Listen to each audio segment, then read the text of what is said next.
Kalau kalian adalah orang yang suka mengikuti berita-berita terbaru mengenai ekonomi, geopolitik, ataupun bisnis akhir-akhir ini, kalian tentunya sering mendengar ataupun membaca langsung sebuah artikel yang membahas mengenai dedolarisasi. Status King Dollar mulai menghadapi tantangan dalam beberapa tahun terakhir ini. Banyak negara memilih melakukan dedolarisasi.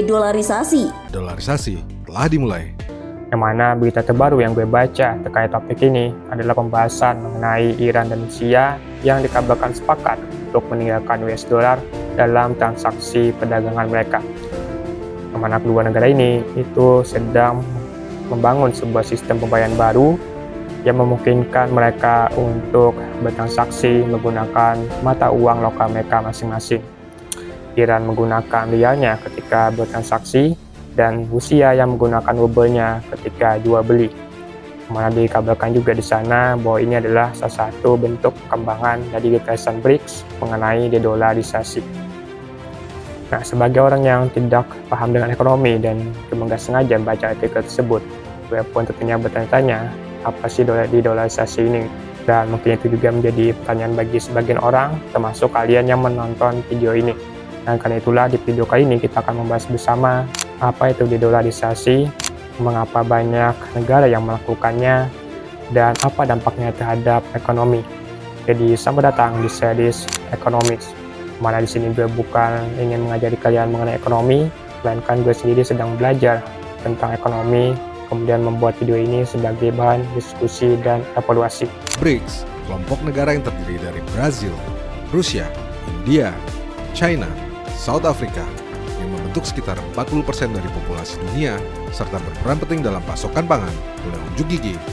Dalam waktu dekat, bahkan kelompok negara ini akan segera membicarakan pembentukan mata uang baru dengan komoditas emas dan logam.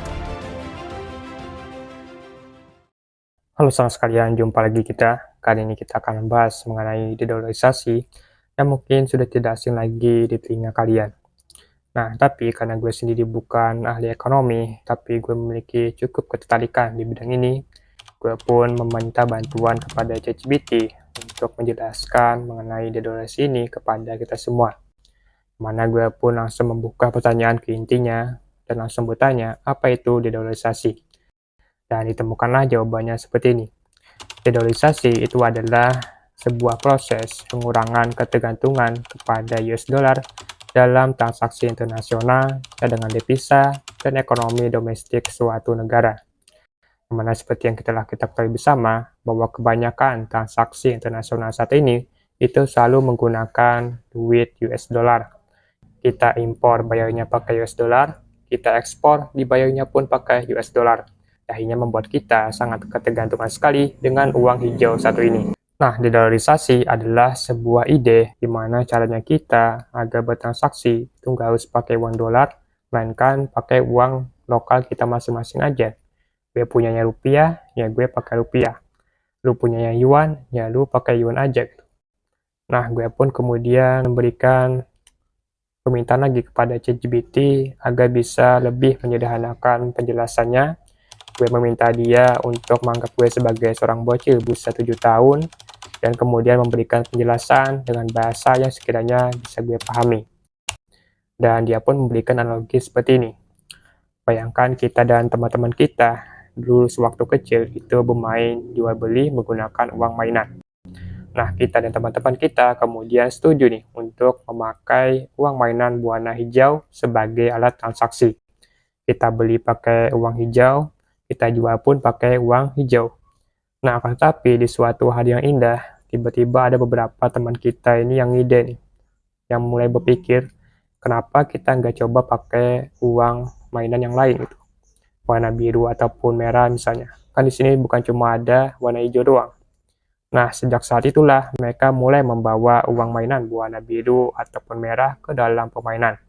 Mereka juga mulai membuat peraturan baru, di mana agar uang mainan warna apapun, mau itu warna hijau, merah, biru, ataupun kuning, itu bisa dipakai dalam permainan. Yang akhirnya membuat kita tidak terlalu bergantung lagi kepada uang warna hijau, dan si bandar uang hijau itu pun mulai kesal karena uangnya tidak terlalu berharga lagi. Dan itulah yang terjadi ketika negara-negara di seluruh dunia ini mulai menggunakan mata uang lain selain dolar dalam hal transaksi maupun simpanan mereka. Dan itulah yang disebut sebagai dedolarisasi tadi. Tapi sekarang muncul dua pertanyaan nih. Yang pertama, kenapa dulu mereka setuju menggunakan uang warna hijau? Dan yang kedua, kenapa mereka sekarang tidak mau lagi menggunakan uang hijau tersebut? Bank Indonesia dengan Bank Sentral China People's Bank of China telah sepakat menjalin kerjasama penggunaan mata uang lokal atau Local Currency Settlement LCS. Kerjasama dibangun untuk mengurangi ketergantungan pemakaian dolar Amerika Serikat. Kenapa banyak negara itu dulu setuju menggunakan uang dolar disebabkan oleh beberapa alasan. Yang pertama, karena ekonomi Amerika Serikat dulu emang sangat kuat dan sangat stabil, sehingga banyak orang yang percaya bahwa menggunakan dolar adalah pilihan yang paling aman. Dan apa yang membuat ekonomi Amerika Serikat bisa sekuat itu adalah karena setelah Perang Dunia Kedua berakhir, Amerika Serikat merupakan negara yang paling berkontribusi dalam membangun kembali ekonomi dunia. Mereka memberikan pasokan senjata dan barang-barang lain yang diperlukan oleh sekutu ketika perang.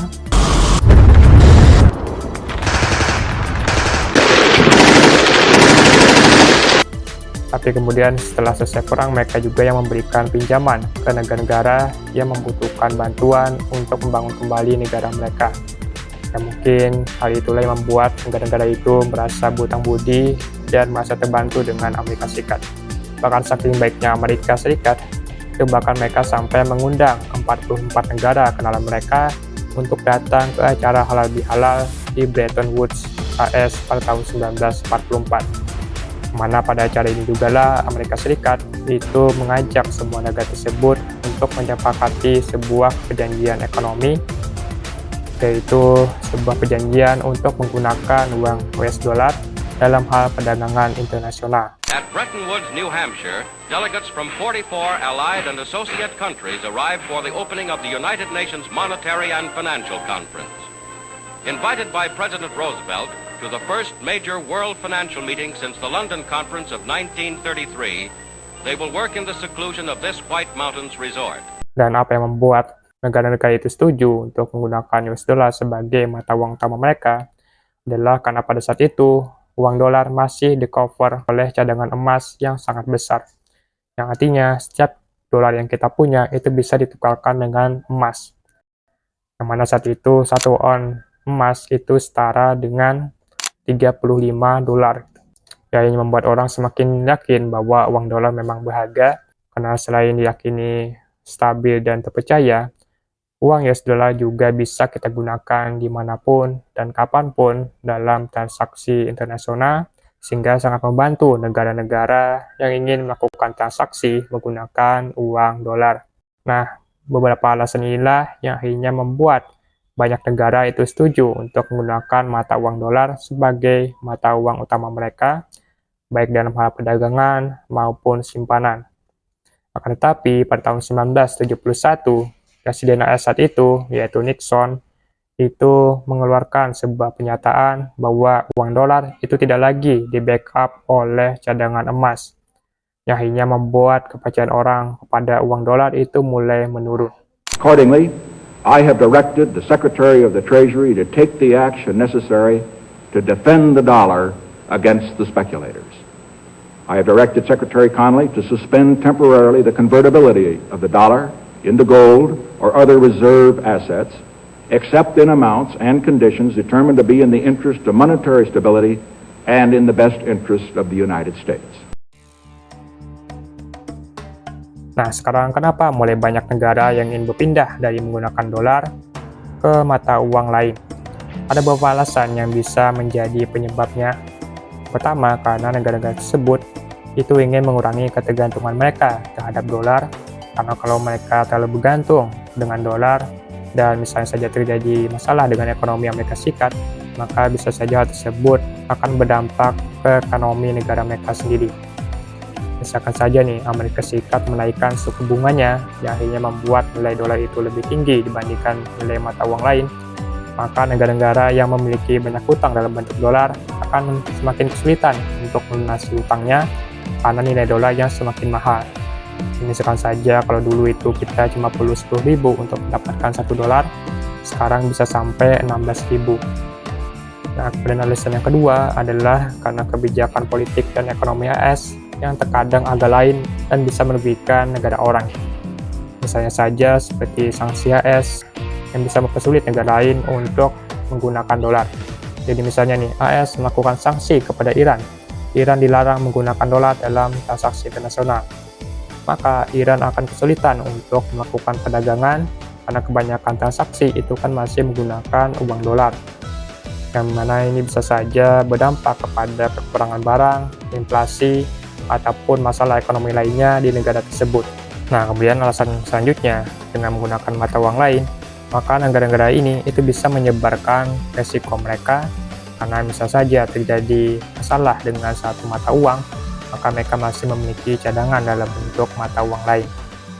Nah, kemudian alasan lainnya, yang mana menurut ini bisa saja menjadi alasan utama mereka untuk menggantikan dolar, adalah karena negara-negara ini ingin menjadi lebih mandiri dan tidak terpengaruh oleh kebijakan ekonomi AS. Jadi mau nilai dolar itu turun ataupun naik, mau AS melakukan sanksi bagaimanapun negara-negara lain, mereka tetap bisa melakukan perdagangan dan transaksi dengan lebih aman. Karena dengan menggunakan mata uang lain, negara-negara ini berharap bisa memiliki kendali yang lebih atas ekonomi mereka sendiri dan mengurangi risiko terhadap penggunaan dolar. Seperti abu di atas tanggul, US dollar semakin dikucilkan, ditinggalkan, dan berpotensi digantikan sebagai alat transaksi pembayaran global. Secara perlahan namun pasti, yuan mulai diadopsi untuk lebih banyak pembayaran internasional. Dedolarisasi telah dimulai. Nah, itulah dia tadi pembahasan mengenai dedolarisasi, dan tentunya ini cuma pembahasan simpelnya aja. Karena kalau sampai masuk ke teori-teori yang lebih kompleks, takutnya gue udah pusing duluan dan tidak bisa menjelaskan dengan baik kepada kalian. Lalu mungkin kalian akan bertanya nih, apakah dolar akan benar-benar hancur dan digantikan? Ya, kalau kita mengacu kepada jumlah cadangan global saat ini yang masih didominasi oleh dolar sebesar 58%, maka sepertinya sih masih sangat jauh untuk kita bisa melihat dolar itu benar-benar hancur dan digantikan. Tapi kalau kalian ingin memberikan koreksi ataupun informasi tambahan soal dedolarisasi ini, maka kalian bisa tuliskan di kolom komentar di bawah agar menjadi bahan diskusi kita bersama dan bahan evaluasi bagi diri gue sendiri. Jadi sekian video kali ini, terima kasih telah menonton dan sampai jumpa lagi di series ekonomi selanjutnya. But it's okay. I don't have the peace.